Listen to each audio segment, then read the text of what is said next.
لیکن 2 مسافر طیاروں کا گر جانا یہ معمولی بات نہیں ہے اسحاق ڈار صاحب۔ جی اب بالکل بجا فرما رہے ہیں جی، میرے جذبات آپ کی طرح ایک پاکستانی ہونے کے ناطے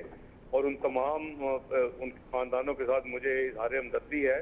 میں بلکہ میری اپنی صبح میٹنگ تھی لاہور میں سارا دن، اور میں 8 بجے کی فلائٹ پہ لاہور جا رہا تھا، تو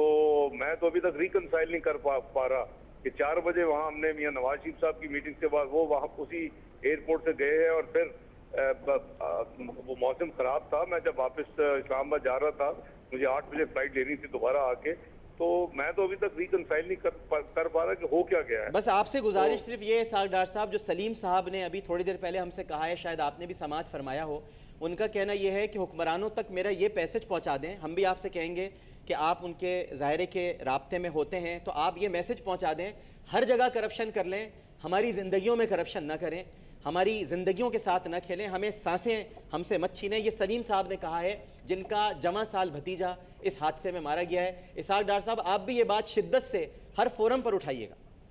جی میں بالکل، میری آواز آپ کی آواز کے ساتھ بالکل بلند ہوگی، اور ابھی آنے والا جو اجلاس ہے چند دنوں میں سینٹ کا اجلاس ہو رہا ہے، میں اس میں بھی اس جذبات کی بھرپور نمائندگی کروں گا۔ بہت شکریہ آپ کا، بڑی مہربانی آپ کی، تھینک یو۔ بالکل شفاف انہوں نے تحقیقات کا مطالبہ کیا، اور یہ مطالبہ تو ہر کمیٹی بن جگہ جائے سے، گی، جی بالکل کمیٹی بن جائے گی، کمیشن 4-5 دن کمیٹیاں، ایک تو ہمارے یہاں جیسے خاندان میں محلوں میں کمیٹیاں ڈلتی ہیں نا، یہ بھی ایک کمیٹی ڈلتی ہے، کمیٹی ڈل جائے گی، بیٹھ جائے گی، کچھ دن تک اس کے اجلاس ہوں گے، پھر ایک رپورٹ بنا کے دے دیں گے، جب بلیک باکس ملے گا تب تعین کیا جائے گا کہ واقعہ کیا ہوا تھا۔ اچھا بلیک باکس کا جو تحقیقات ہوتی ہیں، بلیک باکس کی جو ساری رپورٹ آتی ہے اسے آنے میں ہی 2 سال لگ جاتے ہیں، تو 2 سال میں تو لوگ سب بھول جائیں گے۔ ایئر بلو کے ساتھ بھی تو یہ ہوا نا، 1.5-2 سال بعد بالکل سب بھول جائیں گے، لیکن ڈاکٹر صاحب جن کے لوگ اور جن کے پیارے، یاد دیکھیں آپ نے بھی بتایا نا کہ ایئر بلو کے جو لواحقین تھے وہ وہاں پہنچے، انہوں نے انہیں حوصلہ دیا۔ بالکل اسی طرح سے قمر عباس صاحب ہمارے ساتھ موجود ہیں، پیمز اسپتال کے باہر اس وقت موجود ہیں، بریگیڈیئر ریٹائرڈ جاوید اختر اور ان کی اہلیہ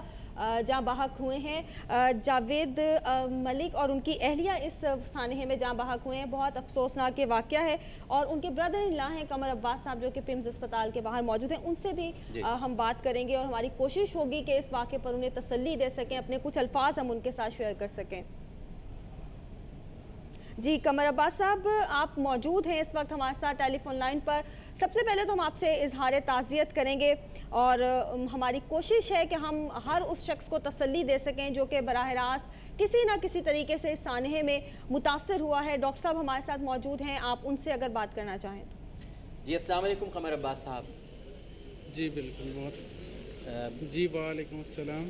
قمر عباس صاحب میں ظاہرے کے روایتی طور پر آپ سے یہ تو پوچھ نہیں سکتا کہ آپ کے کیسے مزاج ہیں، آپ کی طبیعت کیسی ہے، میں اندازہ ضرور کر سکتا ہوں جو اس وقت آپ کا عالم ہے، جو اس وقت آپ کی کیفیت ہے، اور سوائے تسلی کے 2 بول کے سوا ہمارے پاس کچھ نہیں ہے۔ ہم آپ کو صرف تسلی کے سوا کچھ نہیں دے سکتے، یا یہ کہہ سکتے ہیں آپ سے کہ حوصلہ رکھیے گا، ہم یہ بھی کہہ سکتے ہیں آپ سے کہ ثابت قدم رہیے گا، لیکن یہ کہنا تو بہت آسان ہوتا ہے، لیکن جس پر گزر رہی ہوتی ہے،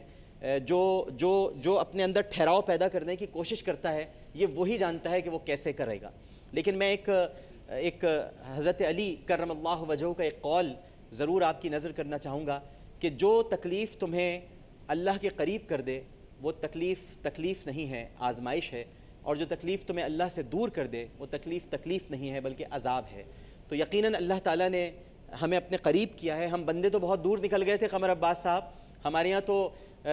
بسوں سے اتار کر لوگوں کو شناخت پوچھ کے گولیاں ماری جا رہی ہیں۔ ہمارے یہاں آج کراچی میں بھی 12-13 لوگ پھر مار دیے گئے، 127 فوجی برف کے تودے تلے دبے ہوئے ہیں، روزانہ لاشیں ملتی ہیں، خودکش حملے ہو رہے ہیں، ایک دوسرے کو ہم نے انسان کہنا ہے کیا سوچئے تو سمجھنا ہی چھوڑ دیا ہے، ہم کفر کے فتوے لگاتے ہیں، ہم ایک دوسرے کو مارتے ہیں، اسکول بم سے اڑا دیتے ہیں، ہمارے اندر برداشت ختم ہوتی جا رہی ہے۔ اس کے بعد جب یہ سانحات ہمارے ساتھ ہوتے ہیں تو اللہ تعالیٰ کی یہ محبت ہے ہم سے کہ وہ پھر ہمیں اپنی طرف بلاتا ہے کہ دیکھو یہ وارننگز ہیں، یہ کچھ تمہیں میں انتباہی سگنلز دے رہا ہوں، میرے قریب ہو جاؤ، لیکن ہم پھر بھی دور رہتے ہیں قمر عباس صاحب۔ مگر آپ سے سننا چاہیں گے کہ اس حادثے اور اس واقعے کے بعد آپ نے اپنے حوصلے کو تو نہیں چھوڑا، اسے سنبھال کر رکھا ہے؟